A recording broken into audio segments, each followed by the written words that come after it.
Okay, I hope everyone can hear me.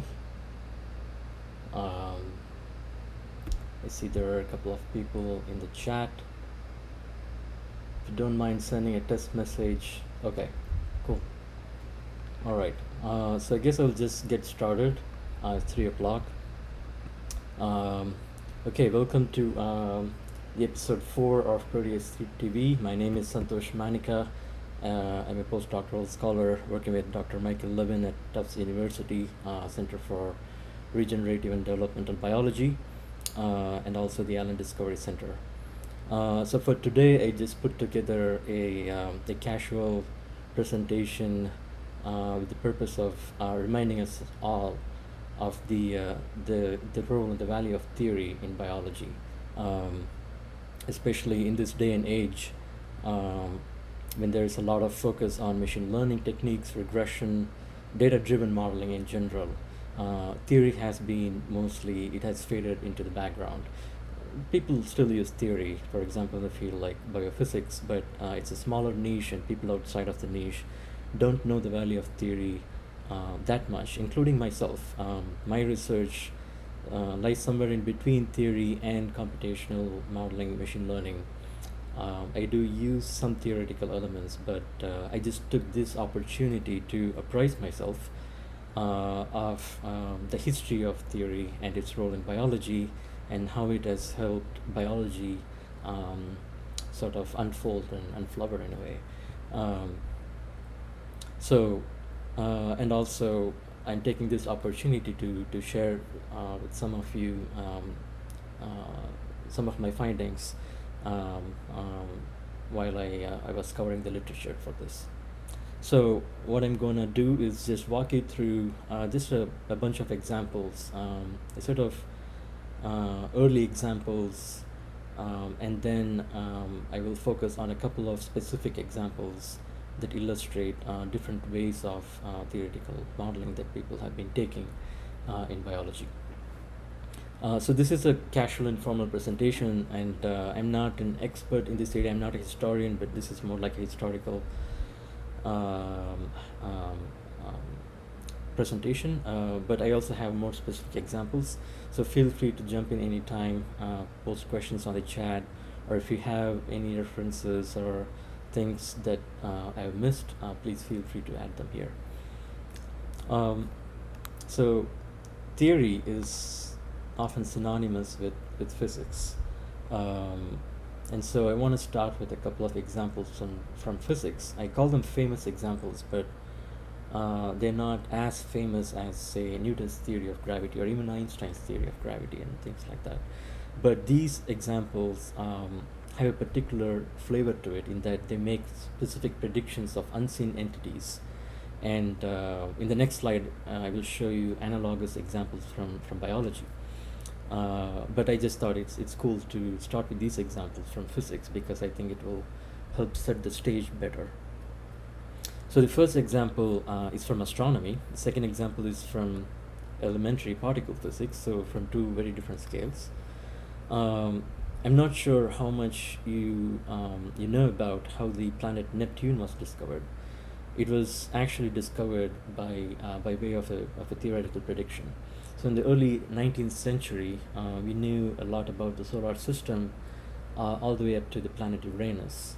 And astronomers were keeping track of the trajectory, the orbit of Uranus. They found some anomalies, which they couldn't explain with the theory of gravitation. However, using the same theory of gravitation, they made a prediction, saying that if there was another planet just outside of Uranus that's rotating at a particular speed, and then it could help explain the orbit of Uranus. And that prediction was verified, and that's how the planet Neptune was discovered. So the theory of gravity, Newton's theory of gravity at the time, it's still early 19th century, middle 19th century, they used this theory to expose a gaping hole, and that hole was filled by the planet Neptune. So that's a very cool example. I really love this example. And the other example is very much similar in flavor, except it's from a very different scale, from the realm of particle physics. So in the early 20th century, around the middle of the 20th century, scientists were discovering lots of elementary particles and ending in a zoo of particles. So they were struggling to organize them all into a single framework, which is typically the holy grail of physics, right? Physicists always seek unified theories.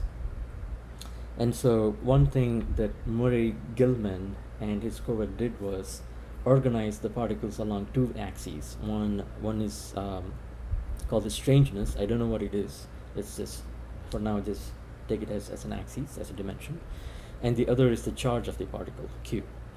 And so what they found was that there was this pattern emerging by organizing these particles like a triangular pattern. And this again, the triangle had to converge at a corner, and the pyramid of this triangle was still a hole that was not filled. So basically, Murray Gell-Mann and his cohort predicted that there must be a particle whose properties filled this corner, and they call it the omega minus particle. And they discovered it a few years later using particle accelerators. So these two really beautiful examples illustrate the power of theory in making predictions of unseen entities, of real entities that were just not seen until that point, but then that could later be verified.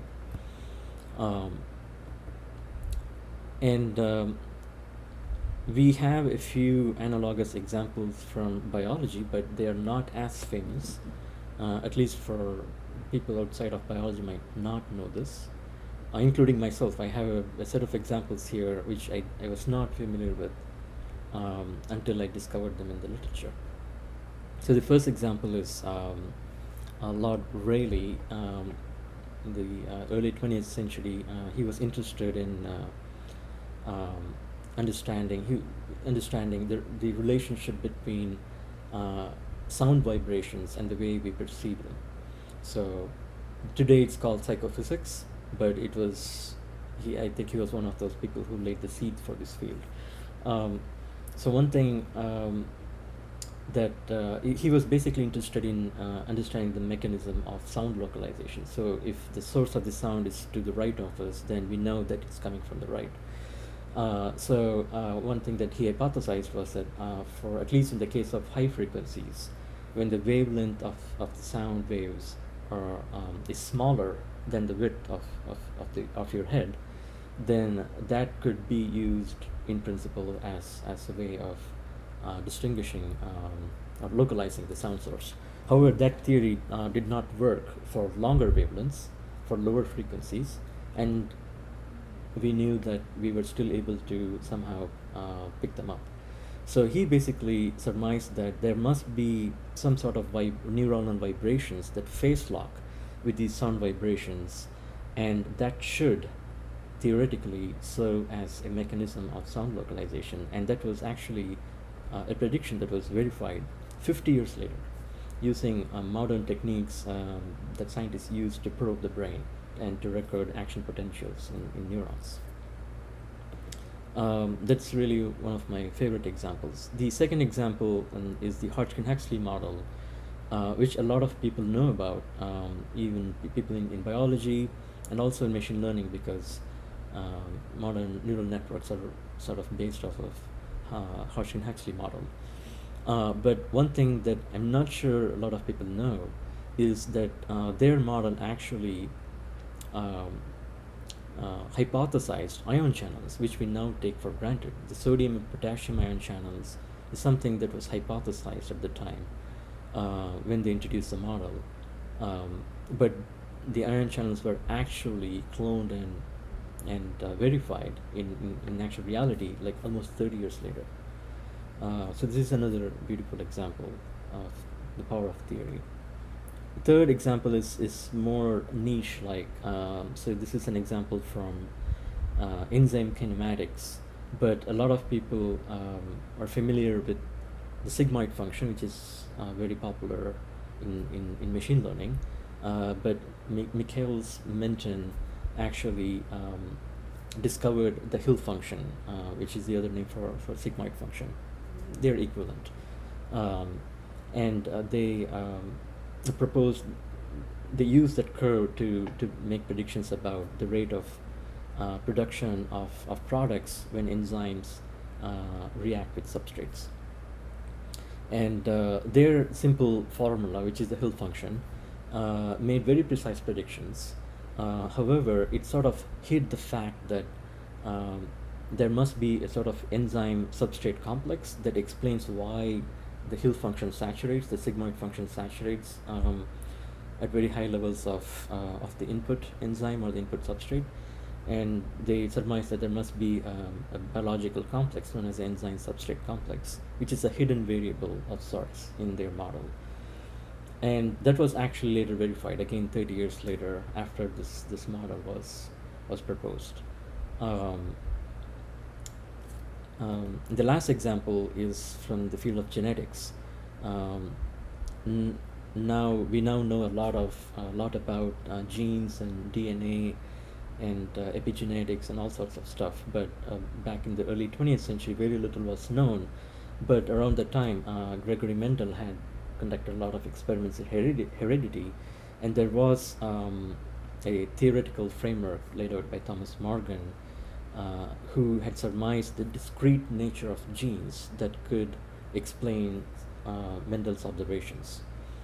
And this discrete nature of genes was actually later verified by when Watson and Crick discovered the structure of the DNA and everything that goes into it, and the discrete nature of genes really was apparent once all of that work was done.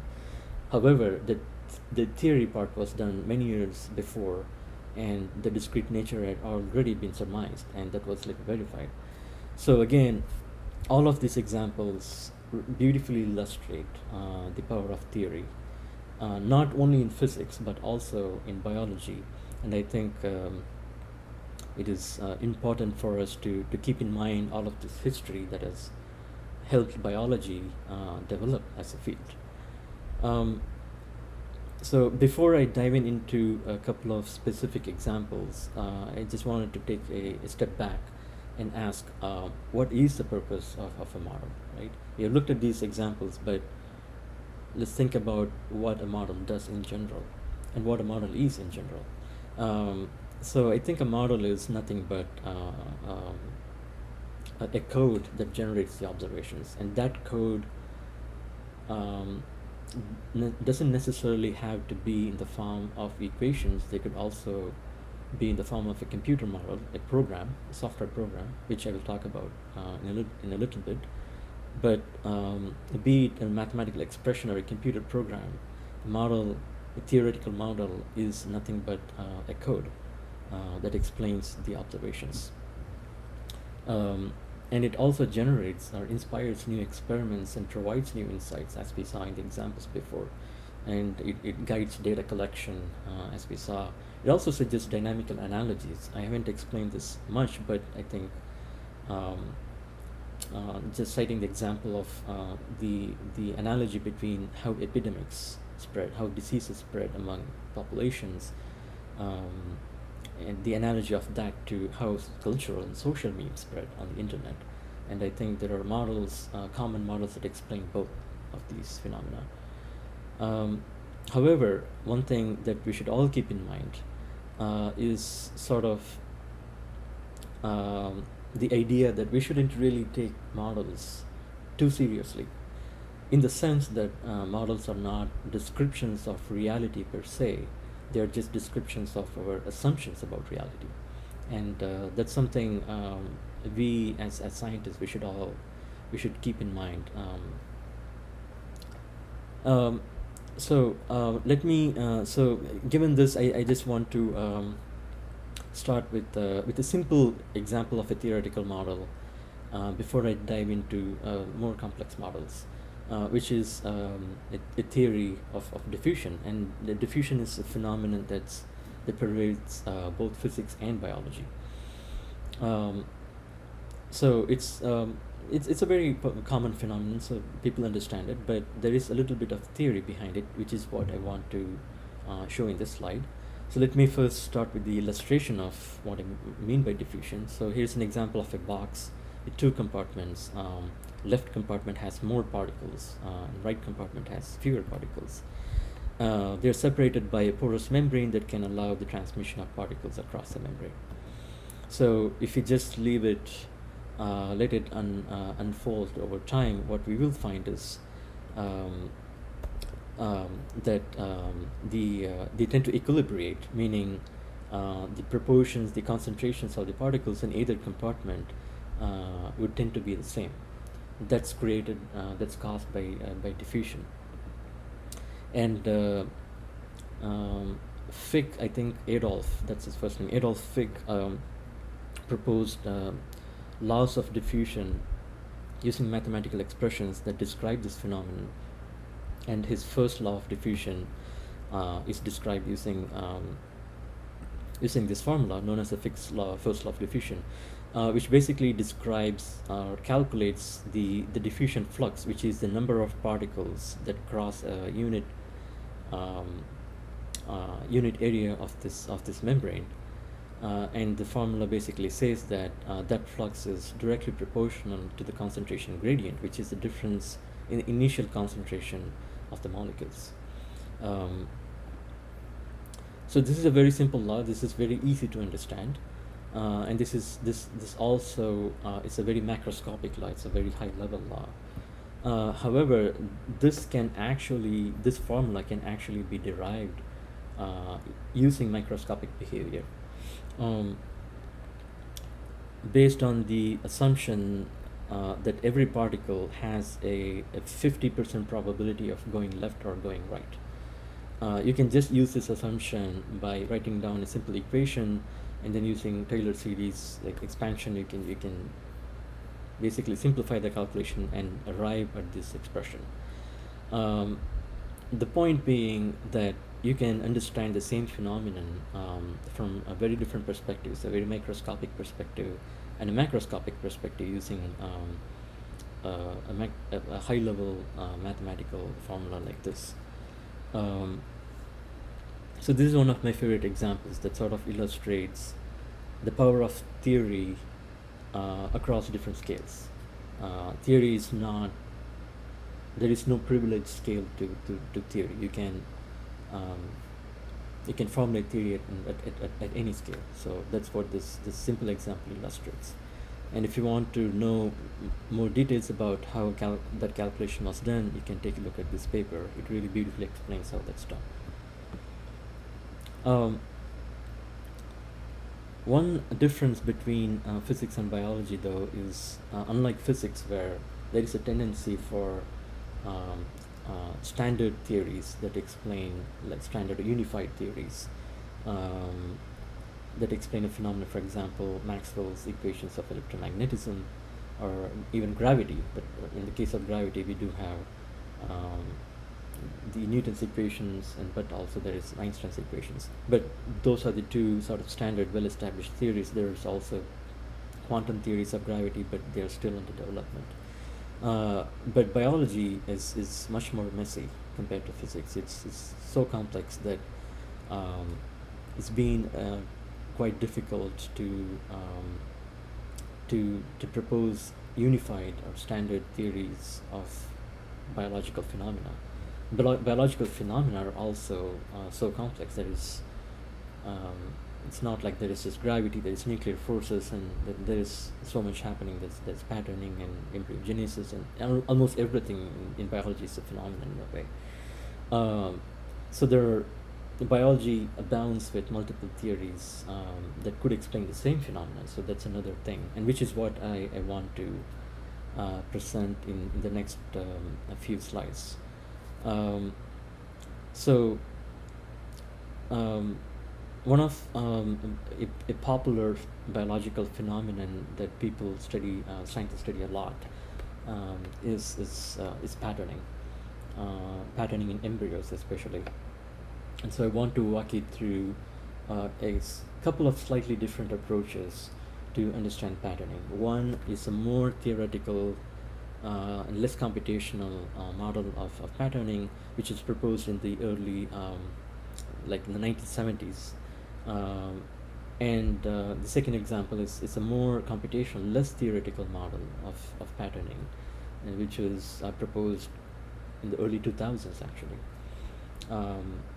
So as we have more and more data, our focus tends to switch more to computational models of patterning, which is the point of the slides that are to come. But I also wanted to still sort of remind us all that there is also the theoretical work that has laid out a lot of the groundwork for the future computational models. So let me start with the more theoretical model first.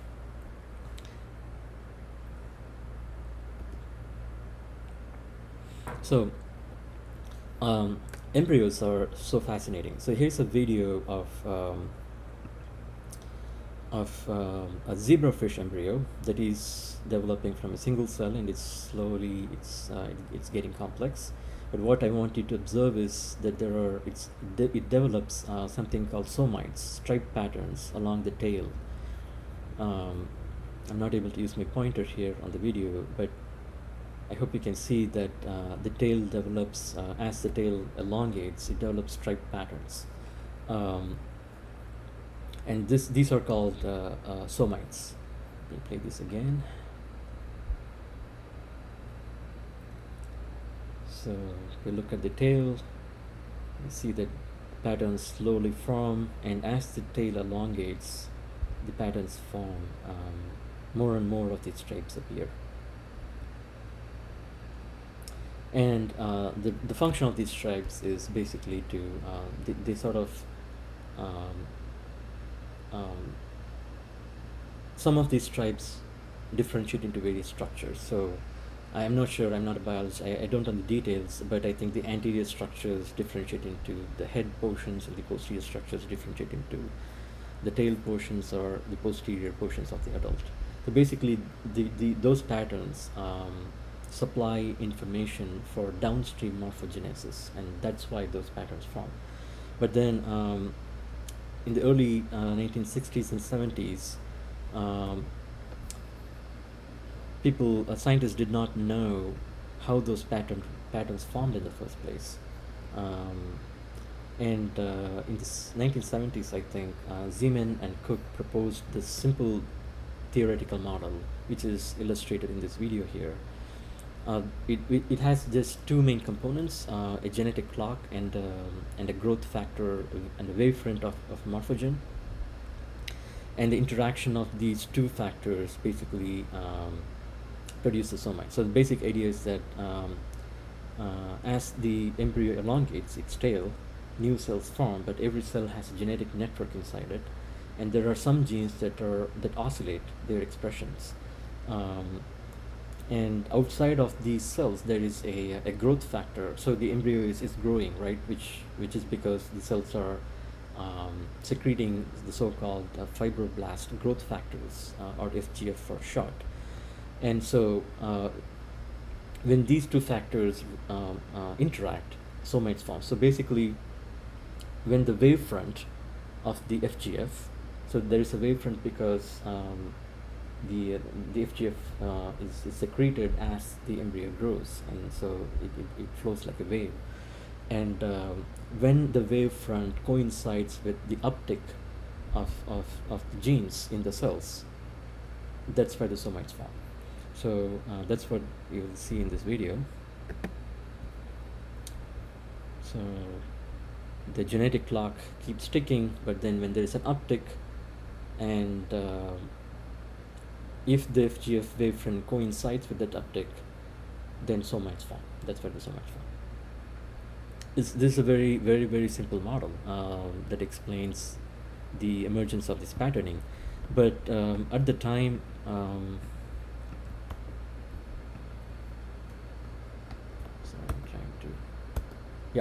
but when the model was proposed in the 1970s, there wasn't a lot of data, biomolecular data at the time, due to the lack of technology to make those recordings. So the model mostly fell out of favor. However, as the technology developed, people started finding some of these components. So if you remember, the two components were the clock and FGF wavefront. And people started finding those clocks, those oscillators, genetic oscillators, in chicken embryos. And slowly, mathematical modeling was used to basically illuminate this model, this phenomenon. And not only that, there was also the established mathematics of oscillators, and scientists started using some of those findings from the mathematics of oscillators to improve their models. For example, time delays were introduced into their models. And a lot of predictions made by these models were also later verified. Um, so so basically, the clock and wavefront model was kind of validated, although I know that it did not stop there. A lot of variants of the model were introduced in order to account for more and more observations that were being collected. But the idea here is that there is this theory of the clock and wavefront model that was initially introduced, and that actually spawned new experiments and new technologies even, and new ways of collecting data that was later used to verify parts of the model. I have a question from Sean. Do you think the common idea that theory making equals generating compressed description makes sense? Theory making and generating compressed description. So I think of theory itself as a code, a compressed code, and I'm going to talk about it a little bit later when I conclude my presentation. But I think I agree, because a theory or model or mathematical expression, whatever it is, a code, it wants to capture the most essential ingredients. And I think in that way, it does serve as a compressed description, because it's ignoring a lot of details that do not matter, which is something that will become clear as I walk you through these models. For example, even the clock and wavefront model, it only assumes two components, the clock and the wavefront. But as we all know, the embryos, there's so much more happening in the embryos, which these models did not account for. And as far as somitogenesis goes, the theory says that these two components are sufficient. So in that sense, I do agree. I do view theory making as a sort of generating compressed descriptions, if that makes sense. Okay, so that was the clock and wavefront model of somitogenesis. But somitogenesis is an instance of segmentation patterning. Now I'm going to switch to a more computational and slightly less theoretical model of segmentation patterning in Drosophila. So the earlier example was from zebrafish, but I think chicken embryos also work in the same fashion. Drosophila embryos also show the segmentation behavior. In general, arthropods, I think, invertebrates, I think, show this sort of segmentation behavior, because that's you can think of this as sort of orchestrated embryogenesis, orchestrated morphogenesis specifically, because these patterns serve as information scaffolds for downstream morphogenesis, downstream differentiation of the embryo into different body structures. So Drosophila segmentation patterning, I think it was probably in the 90s or maybe even late 80s when we started learning a lot about Drosophila. Drosophila is one of these model organisms that's often used in developmental biology, genetics, and all sorts of things. just like how a C. elegans is for neuroscience. So we have a lot of data. We know a lot about Drosophila um, embryogenesis. So what happens here is that the whole segmentation patterning involves a set of genes that are actually hierarchical in nature. So there is a set of genes, as the embryo develops, there is a set of genes that kicks in. They make their proteins, and those proteins serve to trigger the next set of genes in the next lower level of hierarchy. They make a set of proteins, and then they trigger another set of genes, and that's how it proceeds. That's how the whole thing is orchestrated. Now, if you look at this first level of patterning, right? So again, in this case, we have a gradient of some morphogen. In this case, it's called becoid. The other is nanos, and there is also the cells with different levels of gene expression activity, and the interaction of these leads to these kinds of patterns. So this is a pattern of genetic expression across the anterior, posterior, or across some axis of the embryo. Now, the difference between this phenomenon, this mechanism, and the clock and wavefront is that you do not need an oscillating clock, and you do not need a traveling wavefront. In this case, the gradients are already established, and the cells have different levels of genetic activity that are not changing over time, so there is no oscillations, and yet the interaction of these two can create these patterns. So that's sort of the subtle difference between the mechanism of patterning in Drosophila and the clock and wavefront model. But as I mentioned before, there is an orchestration of patterning where different sets of genes kick in at different points in time, and most of these patterning are actually transient, apparently, until it reaches the segment polarity genes, which is a different set of genes that give rise to a different set of patterns, and these are supposedly more stable, relatively more stable. And around in early 2000, Rekha Albert, she's a systems biologist with physics background, and she and her cohort proposed a Boolean model of gene regulation that can explain some of this patterning. And remember, this is early 2000s when we had a lot of data about genetics, and I think that's one reason why we could afford to even think about making this kind of a model. So let me just give you a quick refresher of what gene regulation is from a very high level perspective. I think Boolean modeling, the whole nature of Boolean modeling, it will become easier to understand once we understand the phenomenon of gene regulation from a high level perspective. So it starts with DNA, and the DNA is transcribed into mRNA proteins that are then translated into actual proteins. But these proteins can have epigenetic effects in the sense that they can go back and regulate the transcription of DNA itself. So these are actually known as transcription factors. And again, they can go through the same process, but some proteins can actually modify the structure of other proteins through post-translational modification, and also they can form protein complexes by combining with other proteins. So this whole cartoon picture it's actually more than a cartoon, because you can take this seriously in the sense that this cartoon was used to lay the whole framework of Boolean network modeling. And these are the following assumptions.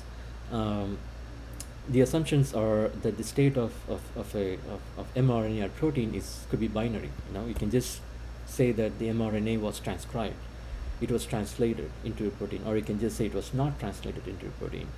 And you can just assume those binary states, and you will see that that's sufficient to make some really good predictions.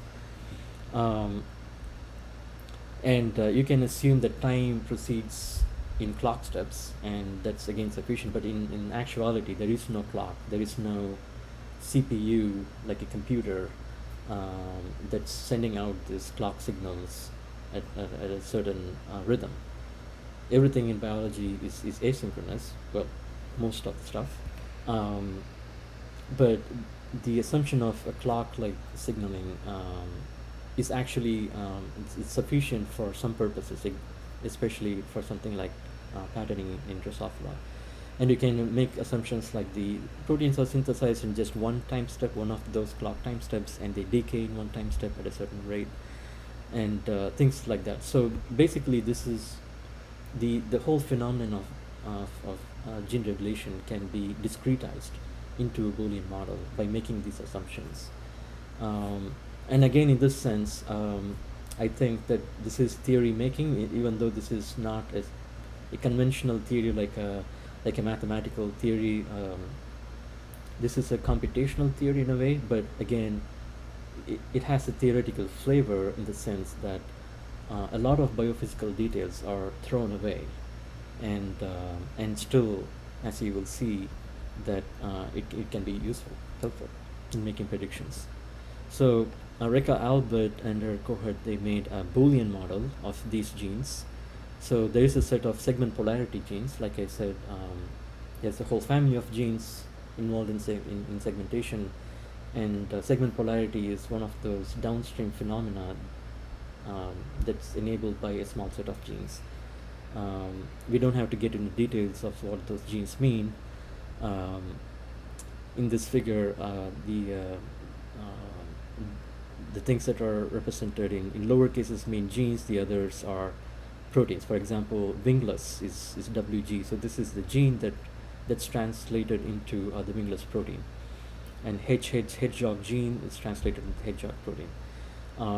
So they made a model with something called a pair segment of 4 cells, where every cell has a genetic network, but it also interacts with genes and proteins from neighboring cells. And they inferred a set of Boolean rules that says how, for example, should wingless be activated or not, depending on whether its inputs, for example, CAR is activated or not, or CAA is on or not, or SLP is on or not. So depending on its inputs and a what's known as a Boolean rule that specifies a complex rule, depending on the rule, the wingless gene will be activated or not. Again, everything is binary here. And based on these simple assumptions, they implemented a model and they made predictions by starting with an initial state where the black cells represent on states and the gray cells represent off states. So for example, the wingless gene is on for just one of the cells and off for the others, and whereas the PTC gene is on for 3 of the cells and off for one of the cells. And those are the initial conditions observed in wild type.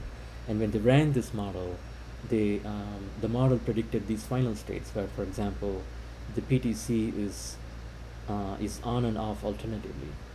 And the PTC protein, although is expressed in all 3 cells except for 1 cell, whereas initially none of the proteins were translated into. And so these predictions were actually verified in the lab. And they also made predictions by perturbing the genes and running the model and calculating what the final state should be. Again, the final states only tell you whether the protein is translated or not. It doesn't say how much of it is there. But those high-level predictions were verified by this computational model. So these are 2 different examples of theoretical modeling approaches that can be used to understand patterning. One is an early theoretical model when we did not have much data, and Zeman and Cook proposed a very simple 2-component model that could explain patterning, and that was actually, many pieces of it was later verified. And a more involved model like this that actually involves all the genes and how the genes turn themselves on and off, genes and proteins.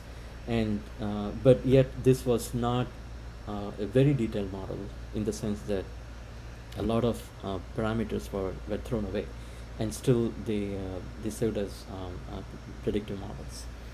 So, in general, what does this all mean? Okay, you have a successful model, you have a good model that makes predictions, but what does it really mean? What does it suggest? So there are a few things that it suggests. One is that, as I mentioned before, not everything matters. Not all of the contextual details matters. But by context, I mean the states of other cells, or the patterning states of the tissue surrounding the somitogenesis, for the somates, for example, because the somates were just a small part of the embryo. The embryo had other structures, and the clock-and-wavefront model did not talk about any of those components, and yet was able to make predictions about how the somates formed. In that sense, the context did not matter, at least for that purpose.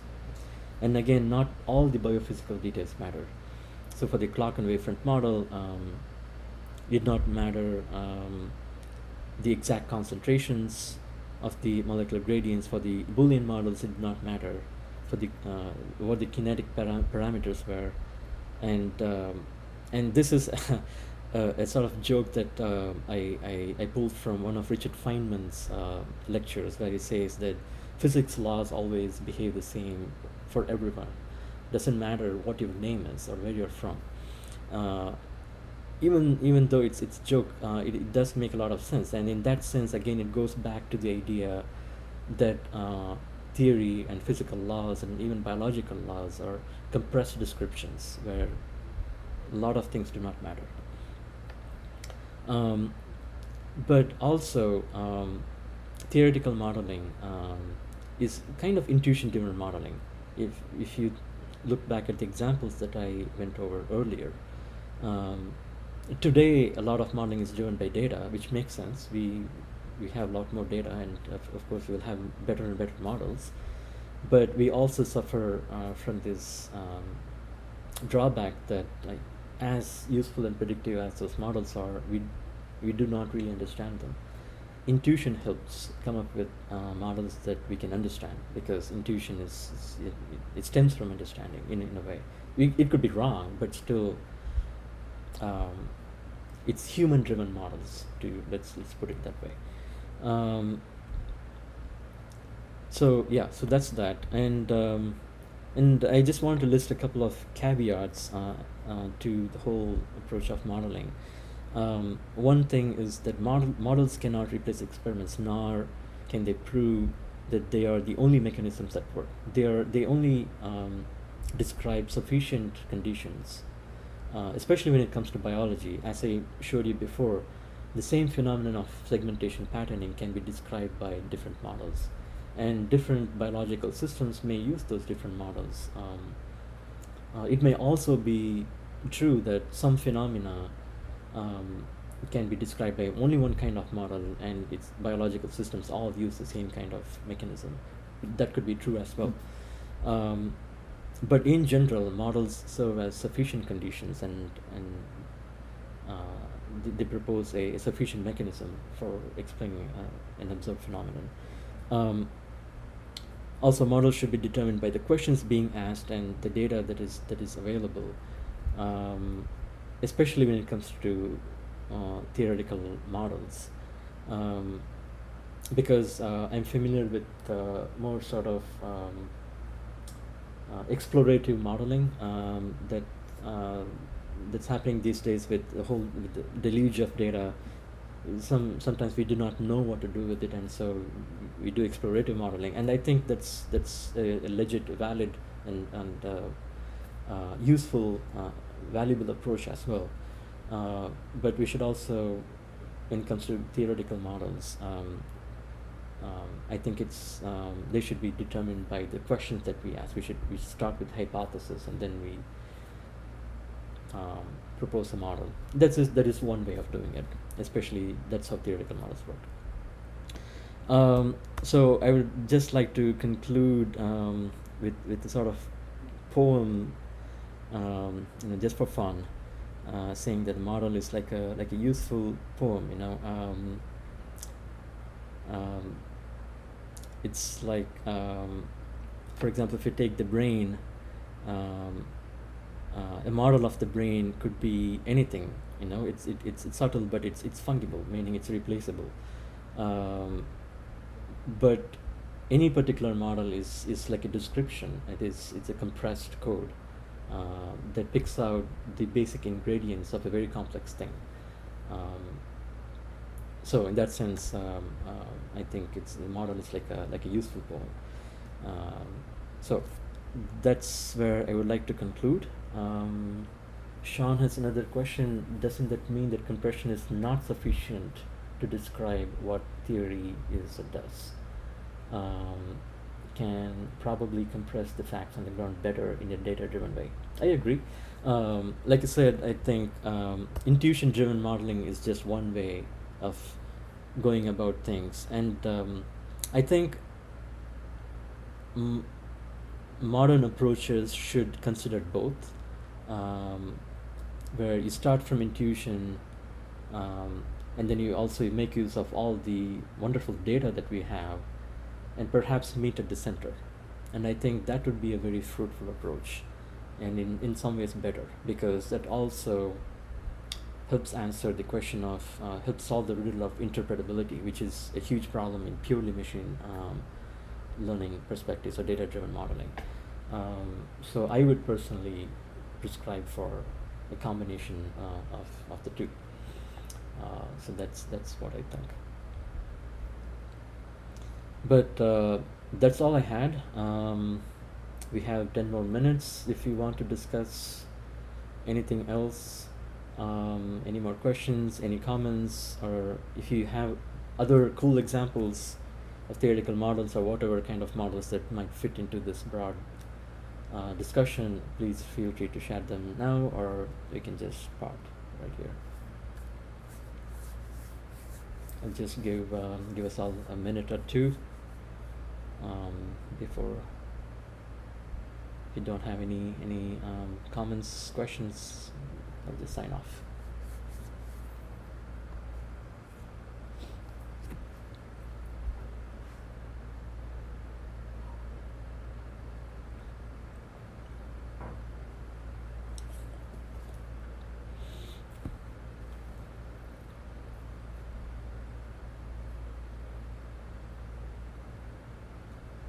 All right, Sean has a question.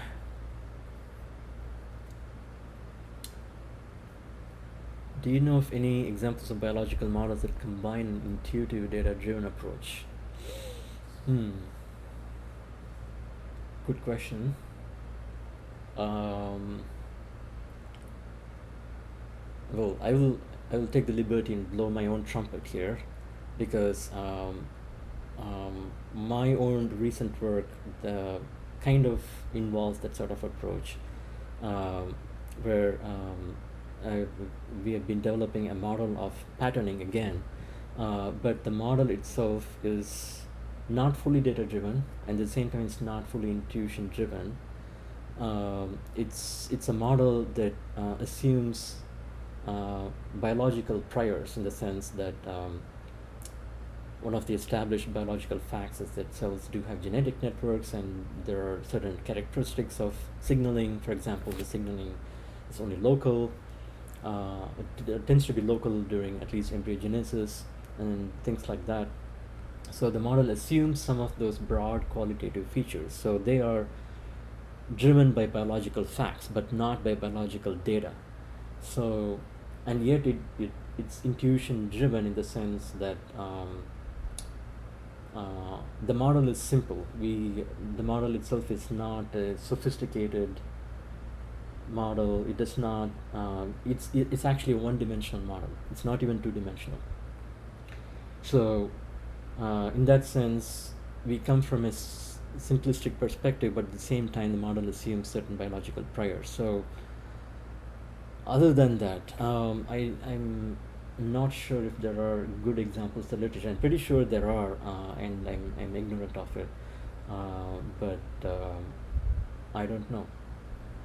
I think there is a dichotomy, as far as I see, between theoretical approaches and machine learning approaches, where the AI community, the data science community, is more on one end of the scale, the data driven approaches, whereas the other side, there's still a small cohort of people like William Bialek at Princeton, and in general, the community of biophysics that still use intuition theory driven modeling.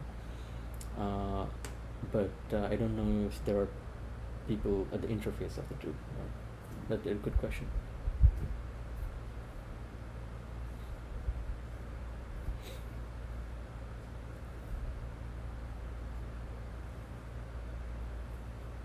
Yeah.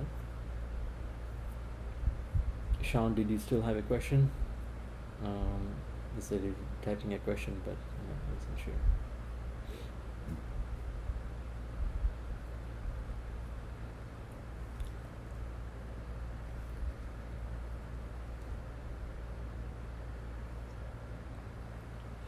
Yeah. So, do you think there is a limit to what theory can do? I'm thinking of Stafford Beer's description of irreducibly complex systems, cybernetic impulse more generally.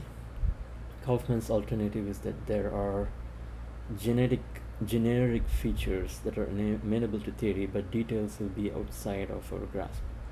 That is true. I think that's one of the. I agree.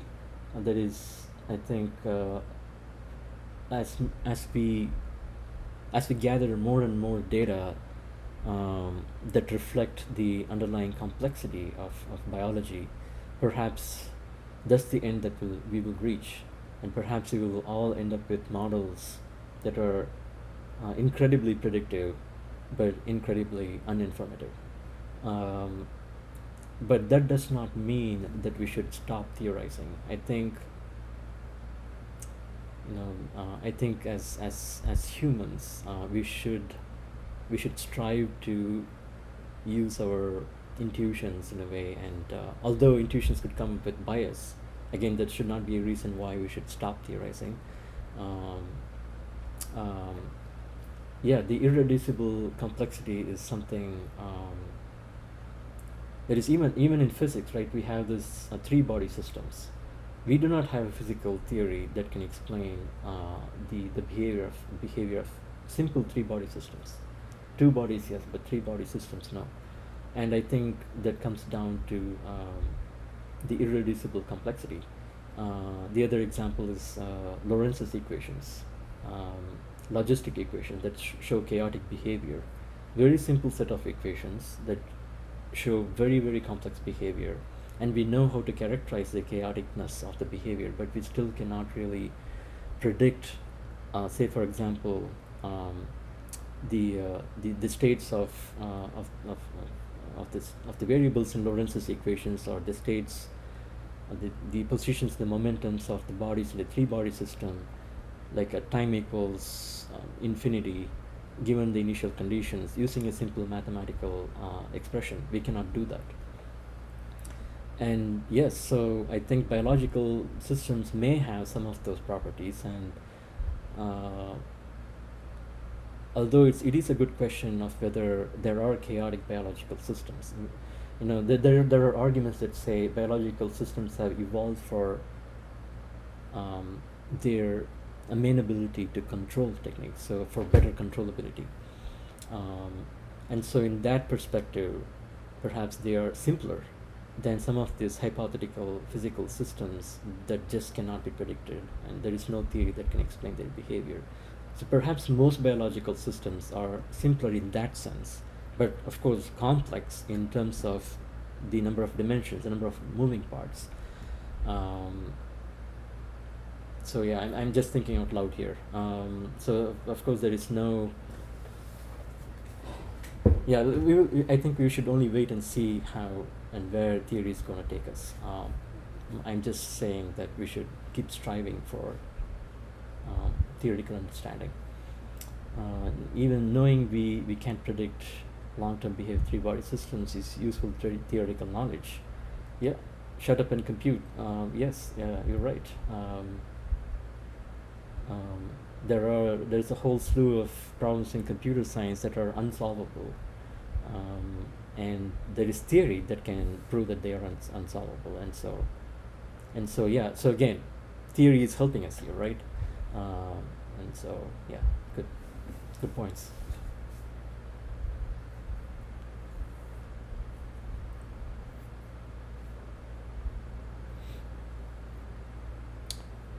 All right. Any other questions? It's of course my pleasure. All right, I think should stop here. It was a pleasure to present here, and I'll be happy to present another topics at a future time. All right, thank you. Signing off.